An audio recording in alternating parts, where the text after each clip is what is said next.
My name is Brick, and I never thought I'd be sharing something like this. But after what happened to me, I have to. I died. And in those moments beyond life, I saw Jesus. He didn't just comfort me, he showed me what's coming. What happens right before his return isn't what I expected, and it shook me to my core. This wasn't a dream. It wasn't just a vision. It was real. And I was sent back with a message. If you've ever wondered about the end times, this is what I saw. The day started like any other. I woke up, stretched, checked my phone, same notifications, same routine. I tried to shake off this strange feeling creeping in, but it wouldn't go away. Downstairs, my mom chatted about her plans while my younger brother played video games. Everything seemed normal.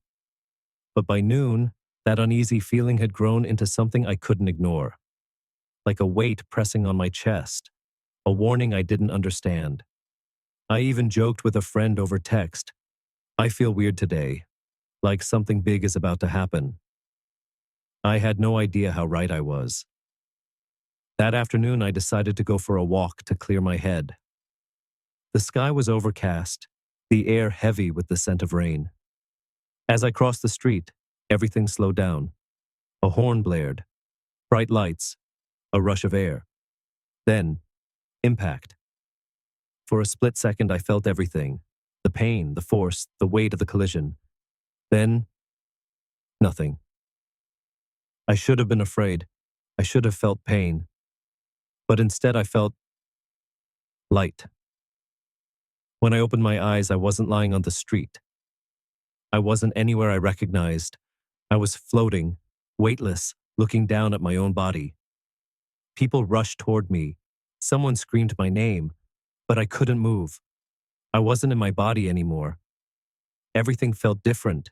Time didn't work the same. Sounds were stretched and distant, like I was hearing them from another world. Then I felt it. A pull, gentle but powerful, drawing me away from everything I had ever known. I turned, and that's when I saw the light. It wasn't just bright. It was alive. It moved. It breathed. It called to me. It was warm, familiar, like something I had always known but somehow forgotten. I didn't resist. I didn't want to. As I moved closer, the world behind me faded. The sirens, the people, even my own body. It all disappeared. I was crossing over. The moment I entered the light, I felt peace like never before. This wasn't just a place. It was a presence. Every part of me felt weightless, as if every worry, every fear, every doubt I had ever carried was erased. There were no walls, no sky, just endless light and warmth. It was unlike anything on earth, yet somehow I felt like I belonged. Then I noticed something. I wasn't alone. A figure stood in the distance, surrounded by a light even brighter than the rest. He didn't have to speak. I knew who he was. Jesus. The moment I saw him, my soul recognized him. He wasn't just standing there. He was everything. The light, the warmth, the peace. It all flowed from him. I tried to speak, but I didn't need to. Before I could even form a thought, he was already answering me. Then, without a word, he showed me. The world shook. The sky turned black. People ran in every direction, some screaming, others falling to their knees. Something huge was coming. I saw fire raining from the sky, earthquakes splitting cities in half. Chaos. But it wasn't just destruction. It was a warning. I turned to Jesus, my soul trembling. What is happening? He looked at me with both love and sorrow. This is what happens before I return. Suddenly I was there, standing in the middle of it all. The ground trembled beneath me. Buildings crumbled. People cried out. But the strangest part, some people were completely unaware of what was happening. I saw two groups forming. One group looked to the sky, terror in their eyes, knowing something was coming. And the other, they had no idea. But the other group, They were laughing, distracted, living as if nothing had changed. Then, the sky cracked open. A light, brighter than anything I'd ever seen, split the heavens apart.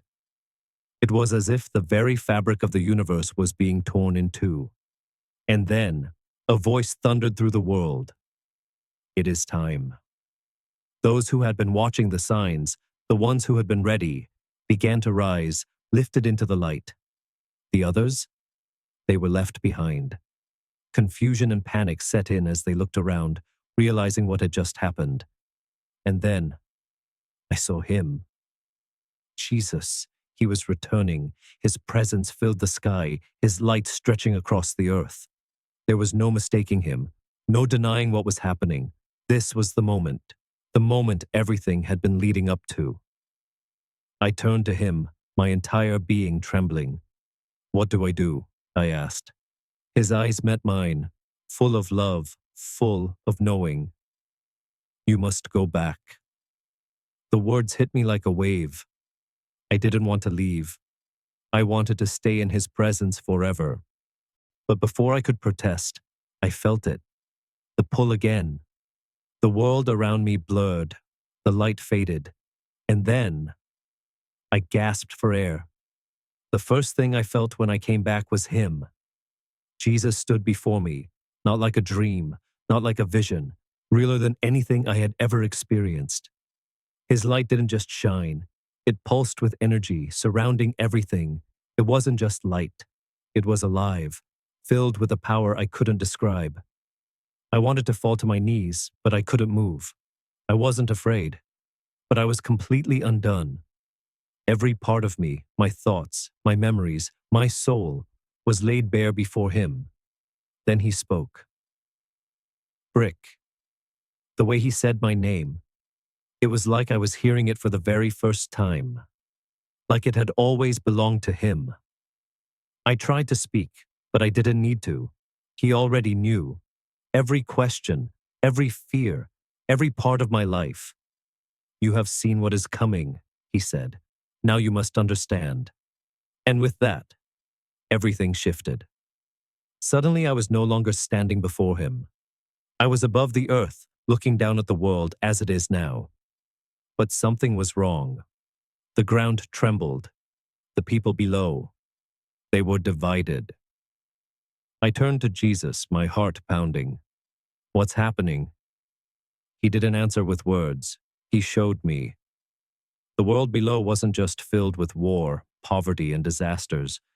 It was something deeper. Something that had been creeping into the world for a long time.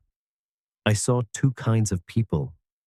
There were those who knew, the ones who had been watching the signs, standing firm in their faith. They weren't afraid. They were ready. And then there were the others. Some laughed, living as if nothing was wrong. Some mocked those who believed, calling them crazy. Some were simply too distracted, caught up in their own lives, their own worries. Then, I saw the first real sign. The earth shook, violently, more powerful than anything I had ever seen. Cities collapsed in seconds. Tsunamis swallowed entire coastlines. Fires raged in places that had once been peaceful. But many people still didn't see it. They thought it was just another disaster. Just the world going through another cycle. But the ones who knew the truth, they were watching the skies. Then Jesus spoke. This is only the beginning. I watched in horror as the shaking grew worse. Mountains crumbled. The sky darkened in the middle of the day. Storms raged without warning. People ran through the streets, some crying, some screaming. But still, many refused to see. And then I saw something terrifying. A group of people stood together, watching the destruction. And they cursed God. They shouted at the sky, blaming him for what was happening. And then, just as suddenly, I saw another group. The ones who had been waiting. They weren't afraid. They were praying. In the middle of the chaos, they stood unshaken, lifting their hands toward heaven. Some had tears streaming down their faces, but they weren't afraid. because they knew this was what they had been preparing for. I turned to Jesus. His face was filled with both sadness and love. Even now, even after everything, then he spoke. Many will not believe. I felt my soul ache. How could they not see? How could they deny what was right in front of them? But then, I realized something even more terrifying. This was just the beginning. The vision shifted. I saw governments crumbling. World leaders stood behind podiums, making promises they couldn't keep. Nations that were once powerful teetered on the edge of collapse. People were desperate, searching for someone, anyone to save them. Then I saw him, a new leader. At first, he seemed like a man of peace. He spoke smoothly, offering solutions, telling people exactly what they wanted to hear. He promised unity, security, prosperity. And the world listened. Entire nations fell under his influence, trusting him without question. They cheered his name. They followed him blindly, but something was wrong. I looked closer. Behind his eyes, I saw darkness. At first, it was subtle. Small changes in laws, new rules that seemed reasonable, even helpful. But then things shifted. People who spoke against him started disappearing. Churches were shut down. The Bible, banned in places where it was once welcomed. And still, the people didn't see. Then Jesus spoke. They will believe the lie. His voice was soft, but it hit me like ice. I felt cold. Every part of me trembled at the truth of what I was witnessing. This wasn't some distant prophecy. This was happening now. I turned to Jesus, my voice barely a whisper. What do we do? He looked at me, his eyes filled with love, but also urgency.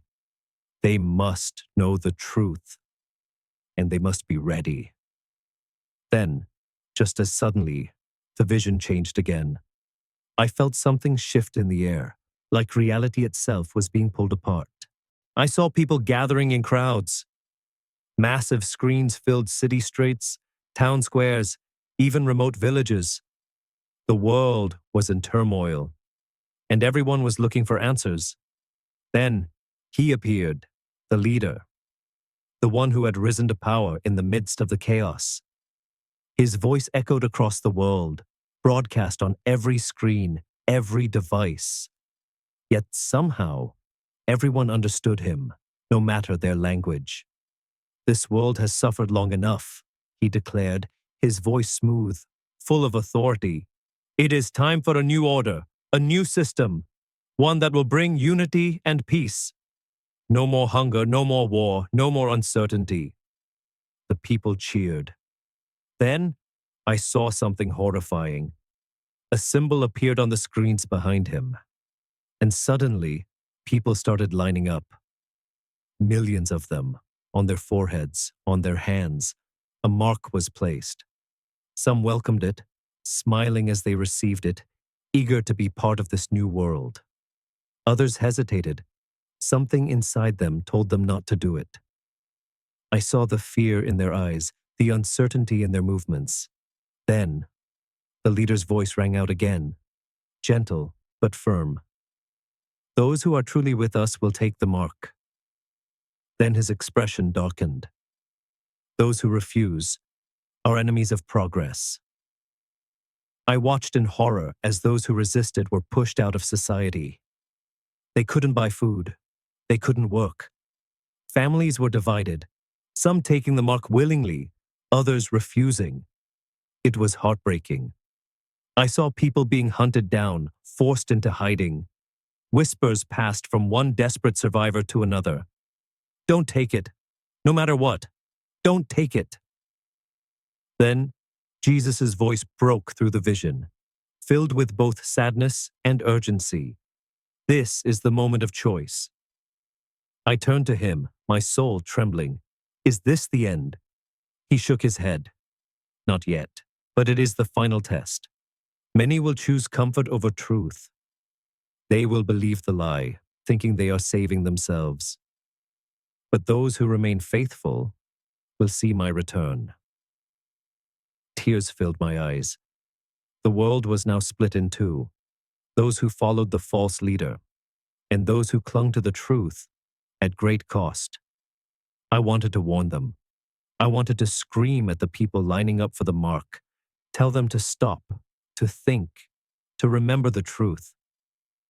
But they wouldn't hear me. Then, I saw something even more terrifying. The leader raised his hand, and a great deception spread across the earth. They no longer hesitated. It was as if their minds had been sealed off from the truth, their ability to question gone. I turned back to Jesus, my heart pounding. How do they not see? His face was filled with sorrow. They made their choice. The vision shifted again. Now I was standing in the middle of a massive gathering, a stadium filled to the brim, not just thousands, millions. Their faces were expectant, eyes filled with admiration and worship. They weren't just waiting for a leader. They were waiting for a God. Then he appeared, the man who had risen in the chaos, the one who had brought false peace. The stadium erupted in cheers. They chanted his name. Some fell to their knees. Others had tears streaming down their faces, overwhelmed by devotion. But I saw past the illusion. His face was calm, his smile reassuring, but his eyes were empty, and behind them I saw something else, something dark, something inhuman. He raised his hands, and a strange power filled the air. People gasped, clapped, some even fainted, overwhelmed by his presence. Then he spoke. His words were honey smooth, dripping with promises of a new era. A world without pain. A world where he would lead them into prosperity and enlightenment. I turned to Jesus in horror. Who is he? Jesus' voice was calm, but unshakable. The deceiver. A deep chill ran through me. The Antichrist. I turned back to the crowd, and that's when I saw it. Amid the millions of followers, there were a few who weren't cheering. Their eyes weren't clouded. They saw the truth. And I knew they were the ones who had refused the mark. The leader's gaze swept over the stadium. Then, for a fraction of a second, his face twisted into something monstrous. He had seen them. He knew who they were. Then he spoke again. There are some among us, he said, his voice smooth but cold, who still hold on to the old ways, who refuse the future we are creating together. The crowd murmured in confusion. Then his voice hardened. They must be removed. The crowd roared in agreement, and just like that, the hunt for the faithful began, the vision blurred. Suddenly, I was standing before Jesus again. His expression was solemn. His eyes held both love and sorrow. This is what will come before my return. I fell to my knees. What can we do? Jesus reached out, his hand resting on my shoulder. The moment he touched me, I felt strength flood through me, a deep understanding beyond words. Tell them, he said. Tell them to prepare. Tell them to watch and pray. Tell them not to fall for the deception. I swallowed hard. But so many are blind. How will they wake up? Jesus' gaze burned with both power and love. The truth is still inside them. Many will remember before it is too late. A great shaking rippled through the vision. I felt it. I knew. I was being pulled back. My time here was ending. Jesus spoke again, and the last thing I heard before everything faded. Be ready. Then, the world shifted. I was standing in an open field. Everything around me was still, as if the earth itself was holding its breath. Then, I looked up. The sky, deep, endless, stretching beyond anything I had ever known, began to change. Something was pushing through, something greater than the heavens themselves. Then, a sound, a trumpet blast. so loud, so powerful. The ground beneath me shook. People stopped in their tracks. The ones who had mocked the truth, the ones who had denied Jesus, the ones who had taken the mark and followed the deceiver. They all looked up, their faces frozen in shock, frozen in horror. And then it happened. A great light split the sky open, stretching from horizon to horizon. But it wasn't like the sun. It wasn't like any light I had ever seen. It was alive, full of power, full of judgment, full of mercy, all at once. And within that light, he appeared. Jesus. But this time, he was not the gentle figure I'd first met. He was king. He was warrior. He was almighty. His robes, brilliant like fire and lightning woven together. His eyes, burning with a light that pierced through every lie, every deception. And on his head, a crown. But not like any earthly crown. It was holy, divine, a symbol of absolute authority. And behind him, countless armies filled the sky. Their presence was so overwhelming I could barely comprehend it. Angels, warriors of heaven, they rode on horses made of light, their swords burning with righteous fire. This was it, the second coming. The entire world trembled. Those who had followed the false leader screamed in terror. They tried to run, but there was nowhere to hide. They had chosen their side. But the faithful, the ones who had held onto the truth, who had refused the mark, they began to rise, lifted into the air, their faces filled with joy, relief, worship. And then Jesus spoke, but this time his voice wasn't like anything I had ever heard before. It was a command, a decree, the final word over all creation. It is finished. The earth shook violently, and in an instant, everything changed. The very fabric of the earth was ripped apart as Jesus descended. Mountains crumbled, oceans roared, cities collapsed, but not in destruction, in purification. It was as if the world itself was being reset, restored to what it was always meant to be. Those who had followed the deception, who had willingly rejected the truth, they were removed. I didn't see where they went, but I felt it. They were separated from the presence of God forever. But the faithful, they were transformed. I saw them glowing, their bodies new, free from pain, free from fear, free from the corruption of the old world. They shined like the stars, their eyes filled with understanding and purpose. And then, even the earth itself began to change. The skies turned brighter than ever before. Rivers ran pure, their waters sparkling like liquid crystal. Trees grew instantly, their leaves vibrant, alive with a presence I couldn't explain. It wasn't just nature being restored. Time itself was being rewritten. Jesus turned to me, his eyes so full of love, so full of finality. "This is my kingdom," he said, "and it will never be destroyed." Tears filled my eyes. I couldn't speak. I couldn't move. I could only worship. This was it. This was eternity. Then Jesus turned back to me. His voice was gentle again, but still filled with power, with urgency. "You have seen what is coming."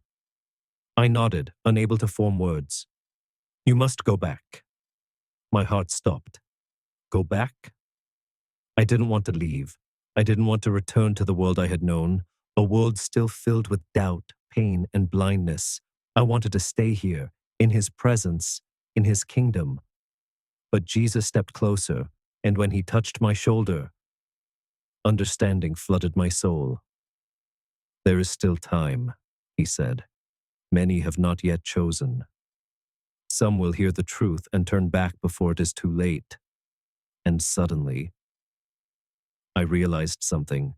This wasn't about me. This was about them, those still walking the earth, still living in deception, still caught in a war they didn't even know was happening. Jesus looked at me with a love so deep, It made my soul ache. You have a mission. Then he spoke the words I would never forget. Warn them. Tell them that I'm coming soon. A pulling sensation surged through me, like my very soul was being dragged backward through time and space. The world blurred, the sky, the light, the kingdom. It all began to fade, and then I was gone. I gasped, air rushing into my lungs like fire. My eyes snapped open. The world around me was familiar, cold, sterile. Machines beeped. The scent of antiseptic filled the air. My chest ached. My head felt like it had been split open. I was back. Tears streamed down my face as I sat up, my hands shaking. The weight of what I had just seen was crushing. I wasn't the same. I could still feel his presence. His words still echoed in my soul. Then, I saw something that made my breath hitch. A nurse walked in, her eyes wide with shock. She gasped, "You're back?" I barely heard her. My attention was locked onto the mirror across the room. I stared at my reflection, and there, on my forehead, faint but unmistakable, a glowing mark. Not the mark of the deceiver, the mark of the king, a sign, a mission. I had been sent back, and I couldn't stay silent. The world needed to hear. Time was running out, and Jesus was coming soon. I had just witnessed the return of Jesus. I had seen the final warnings. I had watched the world transform. And now, I was back. A dimly lit room, the steady beeping of a heart monitor, the hum of machines grounding me in the fragile reality of my physical body. I felt out of place, like I didn't belong here anymore. My mind and soul were still somewhere else, lingering in the vision, in the kingdom, in the presence of Jesus. The door burst open. A doctor rushed in, his eyes wide with shock and confusion. "You were gone," he muttered, shaking his head. "We lost you. For several minutes." I barely reacted. The words didn't matter. None of this did, not compared to what I had just seen. I tried to sit up, but my body felt weak, heavy, like I was being weighed down by something unseen. And then, I felt it. My forehead was still warm. I reached up, my fingers brushing against the faint but unmistakable mark. The mark Jesus had left on me. The doctors couldn't see it, but I could feel it. A divine imprint pulsing with energy. A reminder that I had been sent back with a mission. I closed my eyes, and the last words Jesus spoke echoed in my mind. Warn them. Tell them I'm coming soon. But how? How could I make people believe? Then a chilling realization settled in. Most people wouldn't. Some would mock me. Some would call me crazy. Some would be too distracted to even listen. But it didn't matter. I had been given a mission. And no matter what it cost me, I had to fulfill it. I took a shaky breath and whispered, "Lord, help me." And in that moment, I felt it. A presence. I wasn't alone. Jesus was still with me. And that's when I knew, no matter what happened next, I would not stop. The first time I tried to talk about it, I quickly realized how hard this mission was going to be. I told my family, expecting shock, maybe even awe. But instead, their faces filled with disbelief and concern. "Maybe it was just a dream," my mother said softly. "A hallucination from the trauma." "No," I insisted. "It was real." My brother let out a nervous laugh. "You're telling me you saw the end of the world? Jesus coming back?" He shook his head. "That's crazy, man. Crazy." That word cut through me like a knife. I had stood before the King of Kings. I had seen the future of the world. And now, I was being told it was all in my head. My hands trembled. "You don't understand," I whispered. "I wasn't supposed to come back. But he sent me. He said people needed to be warned." My father gave me a long, unreadable look. Then he sighed. Maybe you should rest, Brick. You've been through a lot. I wanted to scream. Instead, I just nodded, swallowing the frustration burning in my chest. They wouldn't listen. They weren't ready. But some people were. I started telling others, close friends, strangers, even people online. And that's when I saw it, the division. Some believed immediately. They felt the urgency in my voice. They recognized the weight of my words. It was as if their souls had already been waiting for confirmation. But others, they laughed. They mocked. They called me paranoid, dramatic. Some even got angry. I couldn't understand it. Why were so many people so resistant to the truth? Then I remembered what Jesus had shown me, the great deception. Many would be blind. Many would choose comfort over truth. And some were already under the influence of the false leader, without even realizing it. That's when I understood. I wasn't just warning people. I was fighting a battle for souls. One night, I lay on my bed, staring at the ceiling, overwhelmed. I had seen things no one else had seen. I had been given a mission that felt impossible. God, I whispered, how can I do this? Then, something incredible happened. The room shifted, and for a brief moment, I felt myself being pulled back into the presence of Jesus. But this time, it wasn't like before. There were no visions of fire this time, no trembling earth, no flashes of judgment, only peace. And then, I heard his voice again, clear as day. You are not alone. The faithful, the ones who had refused the mark, the ones who had stood strong even when the world turned against them, they were still here, and they needed to be ready. From that moment on, I changed my approach. Instead of arguing with those who refused to believe, I turned my focus to the ones who felt the truth deep inside them, the ones who were already listening. I began to prepare, physically, spiritually, mentally, because I knew this wasn't just a message. It was a warning. And one day soon, everything Jesus had shown me would come to pass.